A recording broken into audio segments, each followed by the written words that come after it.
एक बनो तुम नेक बनो, एक बनो तुम नेक बनो, मानवता का अभिषेक बनो, सम्मान करो एक दूजे का, इस जग में तुम विशेष बनो, इस जग में तुम विशेष बनो। नमस्कार दर्शकों, मैं खुशबू गैरोला आप सभी का स्वागत करती हूँ हमारे कार्यक्रम साहित्य यात्रा में। दर्शकों, इस कार्यक्रम के जरिए हमारी कोशिश होती है कि हम आपको वरिष्ठ साहित्यकारों से रूबरू करा सके, और हर बार की तरह इस बार भी हमारे साथ होंगे एक वरिष्ठ साहित्यकार, और इस कार्यक्रम में हम चर्चा करेंगे उनकी साहित्य यात्रा पर। दर्शकों, आज जो अतिथि हमारे साथ स्टूडियो में मौजूद है, उनका परिचय शब्दों का मोहताज नहीं।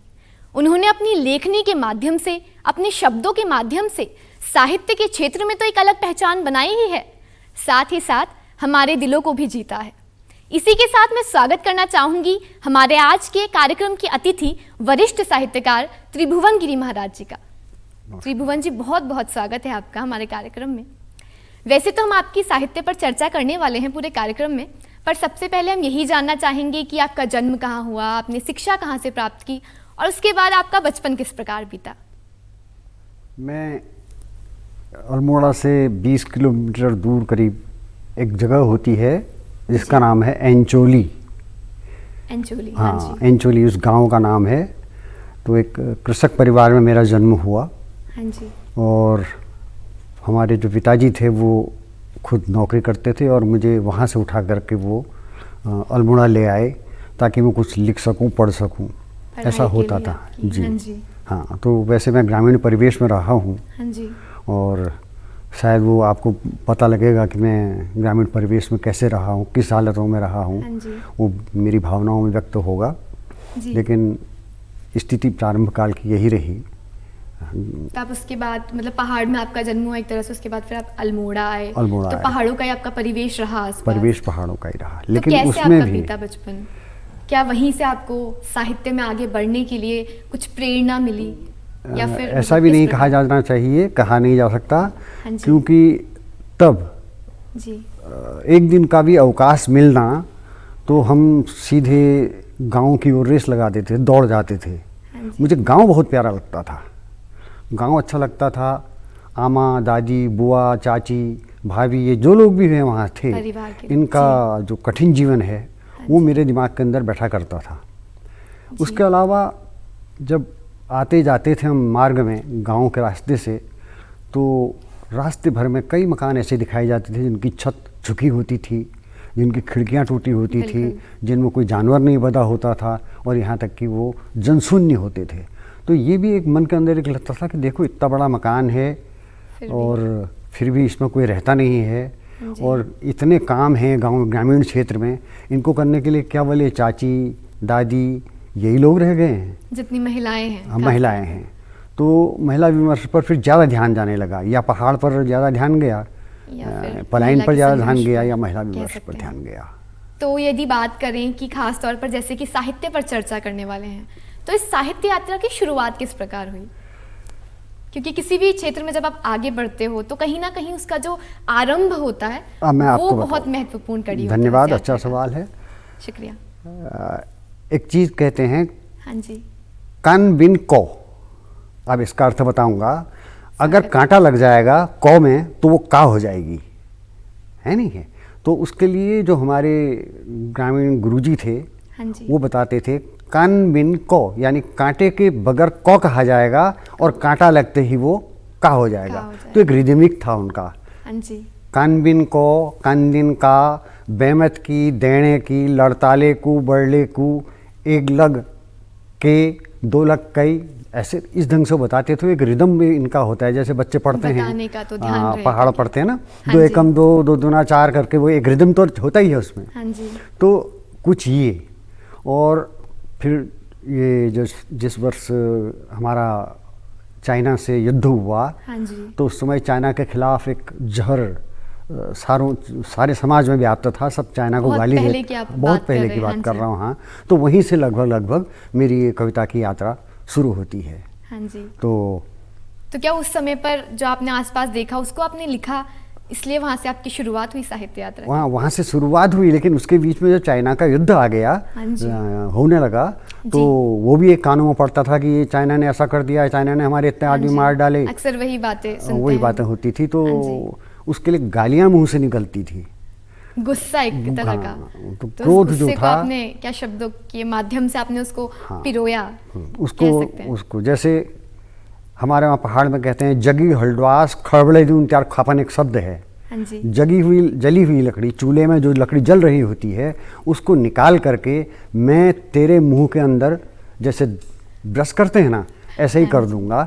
इस ढंग की भावना, क्रोध, एक तरह का क्रोध, इस तरह से क्रोध निकला। हाँ, कविताओं और कहानियों के माध्यम से तो हम चाहे वो क्रोध का भाव हो, चाहे वो प्रेम का भाव हो, उसको हम अपनी कविताओं और कहानियों के जरिए लोगों तक पहुंचाने की कोशिश करते ही हैं। तो उस समय आपकी उम्र क्या रही होगी जब आपने अपनी पहली रचना या कहानी आपने लिखी? यही हम दर्जा 7 या 8 में पढ़ते होंगे, 8 या 9 में पढ़ते, ऐसे ही कुछ 8 में पढ़ते होंगे। नहीं, पहले से आपने लिखना शुरू कर दिया था। हाँ। और आज तक आपने अपनी यात्रा लगातार ये चल रही है, चल मेरे रही साथ। है आगे। हाँ। जी। वैसे तो आपकी बहुत सी प्रकाशित पुस्तकें हैं त्रिभुवन जी, लेकिन यदि बात की जाए आपकी जो पहली प्रकाशित रचना या फिर कहानी संग्रह, जो भी पुस्तक आपकी पहली प्रकाशित हुई, उसके बारे में हमें बताइए थोड़ा। वो है बैंच कुड़िक पहरू, यानी बंजर घर का प्रहरी। हाँ जी। तो वो मार्ग हम जब दिखाई देते थे कि मकान पर ताला लगा हुआ है, यहाँ रहने वाला कोई नहीं है, इसका पहरेदार है कौन? हाँ जी। फिर लगता था इसका पहरेदार बनने से क्या फ़ायदा, पहरेदार तो पहाड़ का चाहिए। तो उसका नाम सारे पहाड़ को बंजर घर मान करके एक व्यक्ति विशेष को उसका पहरुआ मान लिया गया। वहाँ से, हाँ, वहाँ से इसकी यात्रा शुरू हुई। तो वो बैंचकुड़ी पहरू जो पुस्तक थी, उससे पहले एक पुस्तक लिख दी गई थी बाल्यकाल में ही, क्या पहचान प्रिया की होगी, जो मैं कह रहा था ना, बुआ है, चाची है, भाभी है, आमा है, दादी है, इन पर लिख दी गई थी। लेकिन मेरे 2 साथी ऐसे थे, एक तो प्रोफेसर पोखरिया और एक बालम सिंह जनौटी। इन्होंने कहा यार ये प्रिया की पहचान को भी दूर करो, वो निकालो जो तुम्हारा दूसरा है, बैंचकुड़िक पहरू है। वर्तमान में समाज को उसी की आवश्यकता है, और समाज को वही बताना है कि पहाड़ को मत छोड़ो, पहाड़ को मत तिरियाओ, जैसे कहते हैं। जरूरी है, आज भी बहुत आवश्यक है। वही स्थितियाँ आज भी हैं। बिल्कुल।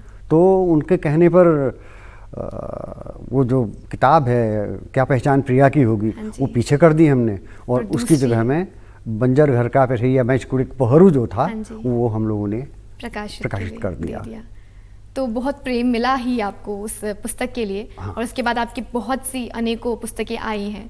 आपने कहा कि आपकी पहली हिंदी कविता जिसका आपने जिक्र किया कि क्या पहचान प्रिया की होगी, वो आप उसकी कुछ पंक्तियां अगर साझा करना चाहे, क्योंकि आपकी पहली जो आपने देखकर लिखी कविता, वो पहली कविता वही थी, तो हमें बहुत अच्छा लगेगा।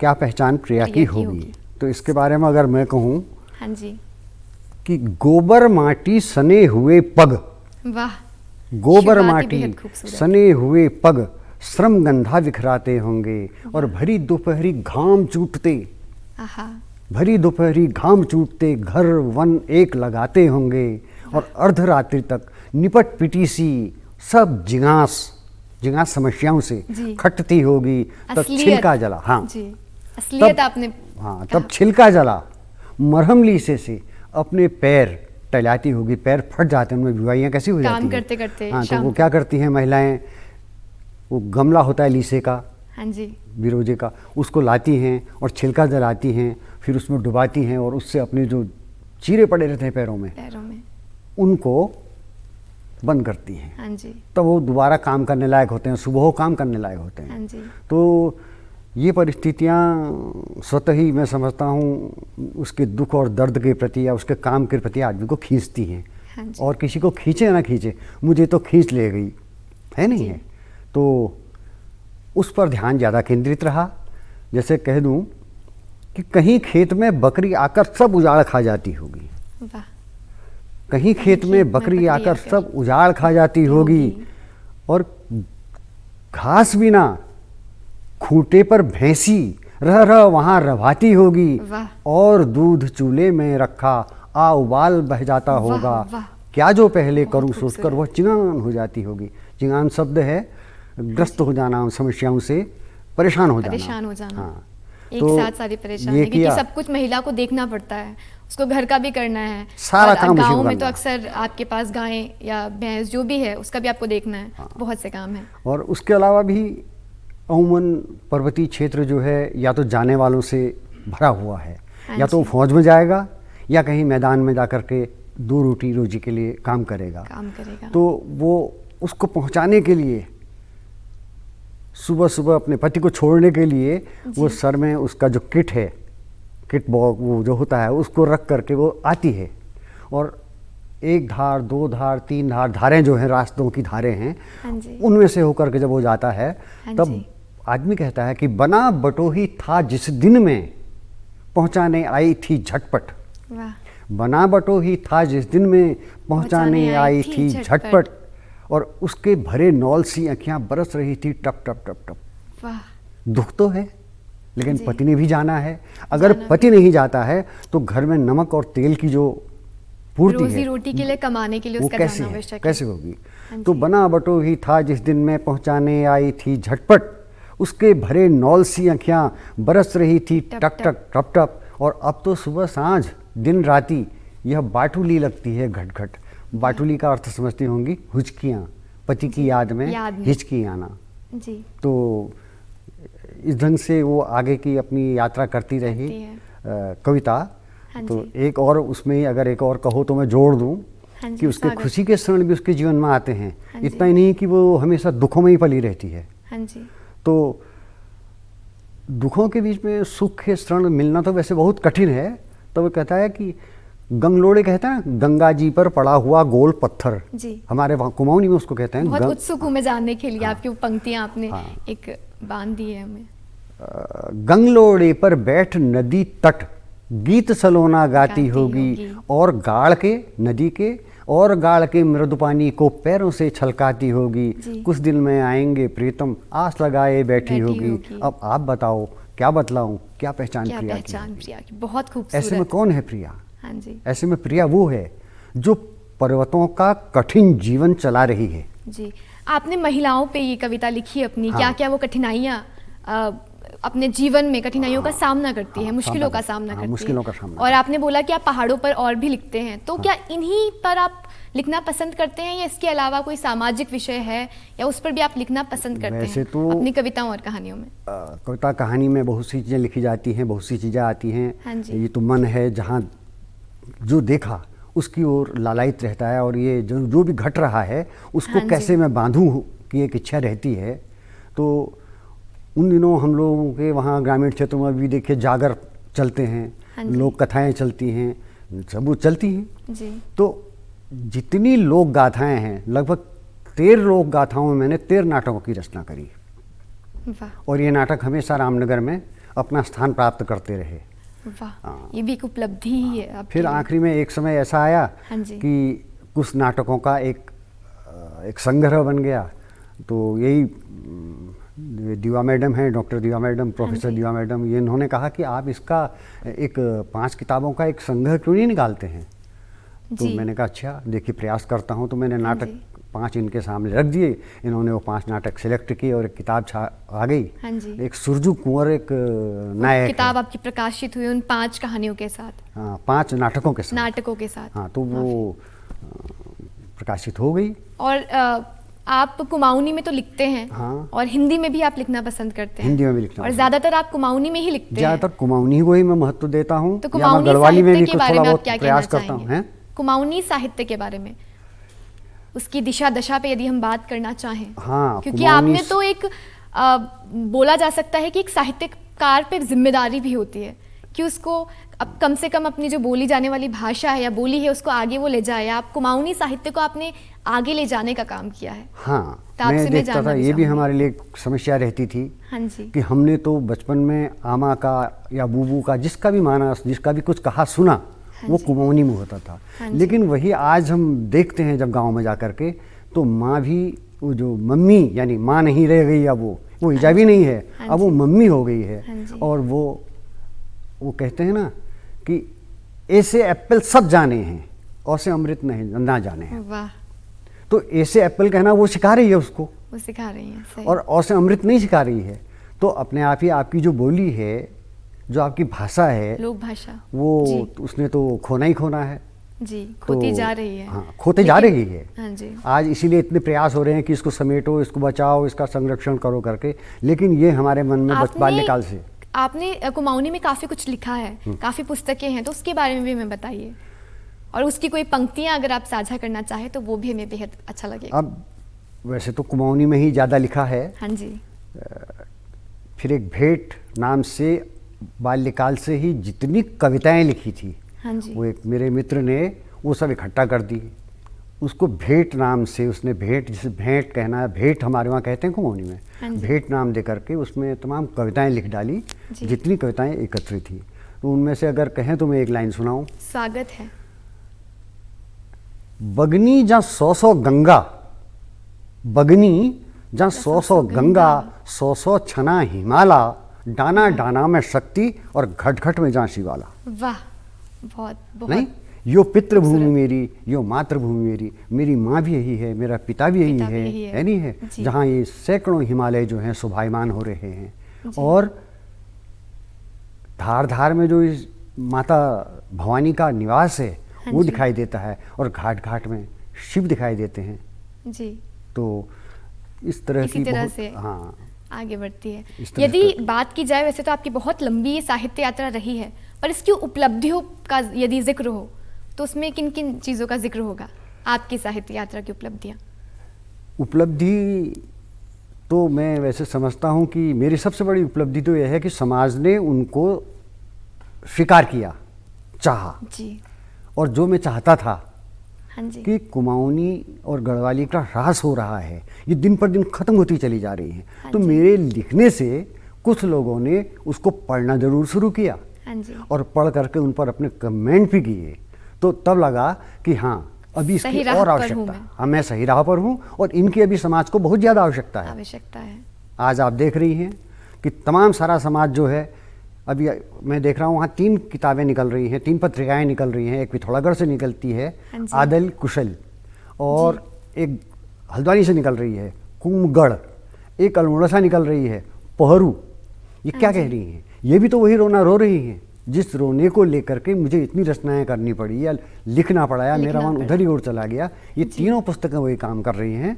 इसका मतलब ये है कि निश्चित रूप से कहीं ना कहीं सब जानते हैं कि हमारी इस दुध बोली का या हमारी बोली भाषा जो है, उत्तराखंड की बोली भाषाओं का ह्रास हो रहा है। वो नीचे की ओर जा रही है, उत्थान की ओर नहीं जा रही है, वरना इतनी उनका जरूरत ही नहीं उठना पड़ती। आवश्यक है। बहुत आवश्यक बहुत है, आवश्यक है। बहुत आवश्यक है इनका उठना। तो एक प्रयास तो होना ही चाहिए, मेरा ही क्या, और मैं तो ये भी कहूँगा कि आज हाँ जी, हर माँ की ड्यूटी है, हर माँ का एक कर्तव्य होना चाहिए कि सुबह या शाम हाँ जी, अपने बच्चे के साथ जी। 5 मिनट 10 मिनट वो बिल्कुल उसी तरह कुमाऊनी में बात करे भाषा जिस में तरह बात उसकी करें। माँ ने उसके साथ उनके कुमाऊनी साथ में की बात थी। करी, और आज वो कुमाऊनी बिल्कुल, बोलती इसकी है। बहुत आवश्यक है। आपने बिल्कुल सही कहा, इसकी बहुत आवश्यकता है आज के बिल्कुल आवश्यकता ज़माने है। में। और मैं इस बात पर कतई विश्वास नहीं करूंगा कि हाँ आप जी। इसको किताबों में लगाइए। किसकी किताब लगाइए? पिथौरागढ़ वाला अलग बोलता है, हाँ जी, हल्द्वानी वाला अलग बोलता है, नैनीताल वाला अलग बोलता है, वैसा ही यहाँ देख लीजिए, टेहरी की अलग यदि बात बोलती है, करें कि पौड़ी एक की। साहित्यकार, आप खुद एक साहित्यकार हैं, तो साहित्यकार में क्या क्या गुण होने चाहिए और उस पर क्या क्या जिम्मेदारियां आती है? क्या उसकी जिम्मेदारी बनती है? किन विषय पर वो लिखे? आपको क्या लगता है? एक साहित्यकार की जिम्मेदारी तो यह है कि समाज में जो कुटैव, बुराइयां व्याप्त हैं, जी, उन पर कटाक्ष करे, लोगों को समझाए कि ये राह सही ठीक नहीं मार्ग है। दिखाए। सही मार्ग दिखाए। सही मार्ग दिखाए। दूसरा, इस समय की जो आवश्यकता है हाँ जी। कि जो माँ बच्चे को एप्पल कहना तो सिखा रही है, अमृत कहना नहीं सिखा रही, ये भी हमारा दुर्भाग्य ही है। हाँ जी, तो उस माँ को ये कोशिश करनी चाहिए कि अपने बच्चे को किताब नहीं, प्रैक्टिकल, सही। किताब से नहीं होगा। बिल्कुल सही बात। आप इसके 10 किताबें छाप दीजिए, कभी बच्चा कुमाऊनी या गढ़वाली की ओर आगे बढ़ ही नहीं सकता है। बल्कि अगर उसकी माँ, उसके माता पिता, उसके गार्जियंस उस पर थोड़ा ध्यान दें, खुद परिवार और- वाले हाँ, जब ऐसा परिवार करेंगे वाले। तो बहुत मदद मिलेगी। बहुत मदद मिलेगी। उठने के मदद लिए नहीं भी। मिलेगी, बच्चे के साहित्य कान में वो बातें पड़ेंगी। हाँ जी, अब बच्चा जब कान से सुनेगा ही नहीं तो बोलेगा क्या? तो बोलेगा क्या? बिल्कुल इसलिए सही। माँ बोले, पिताजी बोले, आमा बोले, दादा बोले, दादी बोले, और क्या बोलना है, 10 ही मिनट तो बात करनी है। बिल्कुल। रोज एक नियम बना लीजिए, जिस तरह से उसको खाना और पहला खिलाते हैं। शिक्षा देने वाला एक बोल सकते हैं विद्यालय, तो हमारा घर ही पहला होता घर है। पहला घर होता है। हर चीज़ का जो जी। संस्कारों का घर वही है, हाँ जी। विद्या का घर वही है। यदि लौट कर मैं दोबारा आपकी साहित्य यात्रा पर आऊँ, तो जब आपने लिखना शुरू किया होगा तो अक्सर हम कोई भी अगर लिखना शुरू करता है तो वो किताबों को पढ़ता है। तो यदि आपके जीवन की हम बात करें, आपकी साहित्य यात्रा का जिक्र करें, तो ऐसे कौन से साहित्यकार थे जिन्होंने आपको प्रेरित किया हो लिखने के लिए? प्रेरित करने के लिए मेरे गुरु चारुचंद्र पांडे जी रहे। हाँ जी। वो उनकी कविताएं मुझे पसंद आती थी और वो भी मुझसे कहा करते थे कभी कभी बीच में, क्यों, क्या कर रहे हो, क्या लिखा है, क्या दिखाओ ज़रा, ऐसे किस्म की पूछा करते थे। और जहाँ तक किताबों का प्रश्न है, किताबों से कोई प्रेरणा मैंने कभी लेने की कोशिश नहीं करी, क्योंकि किताब तो एक खुला हुआ समाज है। जी। ये जो सारा समाज है ये किताब है खुली हुई। अब आपको इसमें से कुछ उठाना चाहिए और उसकी बुराइयों पर नज़र डालनी चाहिए ताकि वो रोकी जा सकें और हमारा समाज जो है उन्नति करें। मूलतः साहित्य का उद्देश्य ये है कि समाज की उन्नति के लिए ही साहित्य लिखा जाता है। जी। है नहीं है? अब ये भी है कि कुछ अपने मन की संतुष्टि भी मिलती है, कभी कभी अपने मन को भी खुशी होती है। जैसे तुलसीदास भी कह गए कि मैंने तो ये अपने सुख के लिए लिखा भाई। हाँ अब जी। आज देखिए सारे हिंदुस्तान का, विश्व भर में देखिए रामलीला उनका फैली नाम। हुई है। बिल्कुल। तो कभी कभी समाज जो होता है वो सबसे बड़ी किताब होता है। अच्छा, यदि मैं बात करूं कुमाऊनी साहित्य की, तो आपको क्या लगता है? एक तो आपने कहा कि परिवार में बोलचाल बढ़ाएं उस भाषा के लिए, बिल्कुल। उस भाषा में बात करें। इसके अलावा आपको क्या लगता है क्या क्या होना चाहिए इसको बढ़ावा देने के लिए, कुमाऊनी साहित्य की यदि हम बात करें? क्योंकि आप खास तौर पर तो कुमाऊनी को आगे ले जाने का आपने काम किया है। तो इसके लिए सबसे बड़ा काम यही है, हाँ जी। हर आदमी को अपना एक दायित्व समझना चाहिए। सड़क में निकल जाते हैं, जी। वो एक डायलॉग बोलता है अंग्रेजी का, वो बोलता है हिंदी का, और कुमाऊनी का कहीं नाम नहीं। अरे बच्चों, तुम तो पहाड़ के हो, तुम्हें पहाड़ी कहने कहलवाने में जब शर्म लगती है तो तुम क्या पहाड़ी बोलोगे? बिल्कुल लिहाजा सही है प्रयास आपका। यही होना चाहिए कि ये जो शर्म करते हैं, ये जो पहाड़ी के नाम से भाग जाते हैं या मुंह छिपा लेते हैं, इनको खुलेआम कर कहना जिनको चाहिए, शर्म मैं- आती है बोलने में कि हम मैं गढ़वाली पहाड़ी हैं। हूँ। जी। यस, मेरी दूध बोली, मेरा जो बोली है वो पहाड़ी है, कुमाऊनी है, गढ़वाली जी। है। जी। ये कहने का साहस हो, है नहीं है? हाँ और जी। यही सब कुछ होने लगेगा तो निश्चित रूप से देखिएगा, जो आज हम कहते हैं कि हमारी नाव डूब रही है, बोली की नाव डूब रही है, तो वो नाव बचाई जा सकती है। हाँ जी, बिल्कुल। डूबने से बचा सकते हैं हम उसको। आपको क्या लगता है जब एक रचनाकार या फिर कहानीकार जो कहानी या कविता लिखता है, कब जन्म लेती है वो कहानी या कविता? उसका जन्म लेने का कोई वो तो है नहीं, वो तो एक बार आपकी दृष्टि की चीज़ें पड़ गई, हाँ है जी। नहीं है? आपने देख लिया, मान लीजिए आपको समय नहीं है पूरा, नहीं, एक विचार तो आपके दिमाग के अंदर रह जाता है। हाँ जी। फिर जब फुर्सत मिलती है आप उसको विस्तार से लिख डालिए। जी। और वैसे कभी न कभी, कहीं न कहीं, हर जगह, मतलब यानी नहीं कहिए कि ऐसी बहुत सी तमाम चीज़ें देखने को मिलती हैं, बिखरी रहती हैं, हाँ जिनको जी। हम उठा करके कुछ न कुछ लिखिए। बोली, भाषा, साहित्य के उत्थान के लिए काम कर सकते हैं। हाँ जी। ये है कि नहीं है? जी, ये तो है ही। बिल्कुल। आपको क्या लगता है यदि आज जो लिखना शुरू कर रहे हैं उनको किन किन चीज़ों का ध्यान रखना चाहिए लिखते वक्त? आज के सीखने वाले बच्चों को हाँ जी, युवा साहित्यकार पहले तो हम। साहित्य, युवाओं को पहले जी। तो उन्हें कुमाऊनी सीखनी चाहिए, जी। है नहीं है? और जब वो कुमाऊनी अच्छे ढंग से सीख लें, क्योंकि हाँ उन्होंने जी। सीखी नहीं है, हमारे साथ एक पीढ़ी जाने वाली है, जी। और जब ये पीढ़ी चली जाएगी, हम जैसों की पीढ़ी चली जाएगी, और जाना ही है, तो उसको आगे ले जाने बहुत- के लिए आज की पीढ़ी। एक नई पीढ़ी पीछे से चाहिए, एक नया दल जो है वो आए। लेकिन ये कम देखने में आ रहा है। जी। लिख रहे हैं लोग, ये तमाम 3-3 किताबें निकल रही हैं, सब प्रयास कर रहे हैं, कुमाऊनी कविताओं का ढेर लगा है, कहानियों का ढेर लगा हुआ है। हाँ जी। लेकिन वो जब तुमने ढेर लगा दिया है, हाँ वो जी। ऐसा भी तो हो कि उसको समाज अंगीकार करे। बिल्कुल सही और कहा जब तक समाज अंगीकार नहीं करेगा, यानी ये युवा पीढ़ी जो है अंगीकार नहीं करेगी, तो कैसे उस आगे जाएगी? आपने। आगे कैसे तो जाएगी? इसके लिए बहुत ज़रूरी है ऐसा किया जाए। त्रिभुवन जी, आपकी साहित्य यात्रा का ऐसा कोई किस्सा जो आप साझा करना चाहते हो हमारे दर्शकों के साथ आज इस कार्यक्रम के माध्यम से?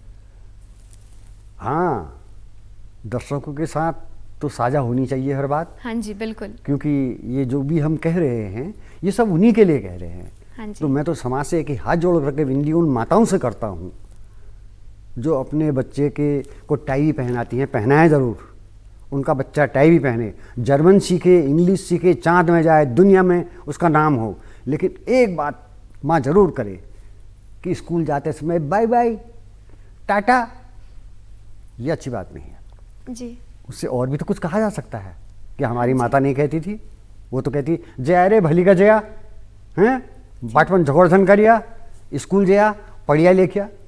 आज वो हाँ बेटा तूने अपना बैग रख लिया, तूने अपनी बोतल रख ली, वाटर बोतल रख ली। अरे हाँ जी। हमने तो कभी वाटर बोतल हम जानते ही नहीं थे क्या होता था, हाँ जी। हैं।